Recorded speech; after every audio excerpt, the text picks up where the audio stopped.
At yo, what up mga tol? For today's video, magtatato service nga tayo dito sa Dalia Regalado, Novaliches, Quezon City. At ngayong gabi mga tol, hindi lang isang design ang gagawin nating tattoo, hindi rin dalawang design ang gagawin nating tattoo, kundi tatlong design ang gagawin natin dito mga tol. Sabay-sabay natin tatatuan tong mag-asawa na to mga tol. Alam nyo ba, 2019 pa lang ay tinatatuan ko na tong mga to. Nandun pa nga sila sa dati nilang trabaho at hanggang ngayon, eto na sila mga tol. Grabe, napaka-solid, may sarili na silang ngayong negosyo na talagang nag-boom. Eto yung Papas Chow, napakasarap nito mga tol. Dito kami umu-order kapag meron kaming mga kaarawan na gaganapin dito sa aming lugar. At syempre ito mga tol, nag-setup na tayo dito sa working table na paggagamitan natin na mesa sa pagtatato mga tol. Nilinis muna natin yan at binalutan natin ng clean wrap para wala tayong maiwanan na dumi ng mga mancha ng tinta doon sa lamesa ng ating mga kliyente. At kung makikita nyo mga tol, pati yung machine natin ay binabalutan natin para safe at walang kakapit na mga dugo o tinta doon sa makina natin. Para paggamit natin sa susunod natin na tatatuan mga tol, ay papalitan lang natin siya ng cover at kukuberan natin ulit siya ng bago. Okay na, di ba? Malinis ulit yung gagamitin nating makina. At syempre dahil tattoo service tong pupuntahan natin mga tol, may iba't iba tayong sizes dito ng design at pinapili ko na si boss at yan yung napili niya. Ilalapat na natin dyan sa kanya at magsisimula na tayo dito maya maya. Let's go. Pero syempre bago tayo magsimula magtattoo mga tol, mas maganda kung linisin muna natin yung mga pinagamitan natin dito sa ating working table para pag nagtattoo tayo ay hindi makalat yung lamesa na paggagamitan natin para kuha ng mga tinta, paglalapagan natin ng machine at paglalagay natin ng mga baso na sausawan para linisan natin yung karayom pag nag-gray wash tayo mamaya. At ayan mga tol, sinimulan na nga natin at sa huli na nga yung ginagawa natin.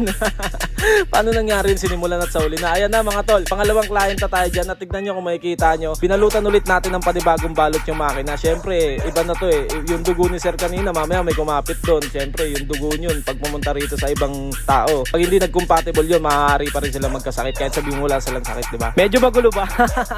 Basta gusto ko lang manigarado at gusto ko lang laging malinis ang gagamitin kong mga makina at sa lahat ng bagay na materyales na gagamitin natin sa pagtatato mga tol. Kaya ako naninigurado lagi, syempre mas mahalaga pa rin yung kalusugan, diba? At syempre nais ko nga po pala i-shoutout tong mga solid na sumusuporta sa atin. Ito si Tol Biani at kay Tol Christian at dito kay Madam Francine sa Twito at kay Tol Julius at kay Tol Leo sa Twito. Maraming salamat po sa mga solid ng suporta. At yan mga tol, kung makikita nyo, pag tinaingan natin, nilalagyan natin ng Incurred Tattoo Aftercare. Etong Incurred Tattoo Aftercare kasi mga tol, ay tinutulungan niya agad yung balat na makapag-recover ng mabilis. Ibig sabihin, yung mga pamamaga ng mga mamumuo mga tol ay malilesan na. Kumbaga mababawasan na yung pamamaga nito at yung tutusungan ulit natin tumamaya para sa mga highlights na puti, hindi na siya gaano kasakit. At ito mga tol, patapos na nga tayo dito sa family tree na ginagawa natin at mamaya-maya lang ay gagawan ulit natin yan. Si Madam sa kamay naman natin siya lalagyan, di ba? Napakatibay talaga ni Madam. Ang gamit nga pala natin na needle kanina dun sa lettering na ginawa natin sa tiyan ni Sir ay 9RL sa panlining at 13RM naman sa pang shading. At ang gamit naman natin na needle dun sa tinato natin sa likod ni Madam ay 9RL sa panlining at 13RM and 15RM sa pan shading. At dito naman sa ginagawa natin na tattoo sa kamay ni Madam, ang gamit naman natin dyan na needle sa panlining natin dyan sa lettering mga tol is 7RL at ang gamit naman natin dyan sa pang shading is 13RM. At ang hinihintay nga ng lahat, ito ang ating final tattoo work.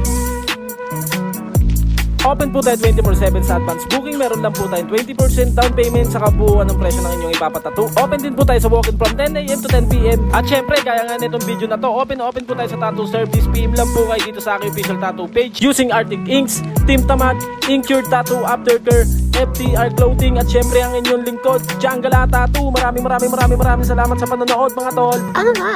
Patatong ka na.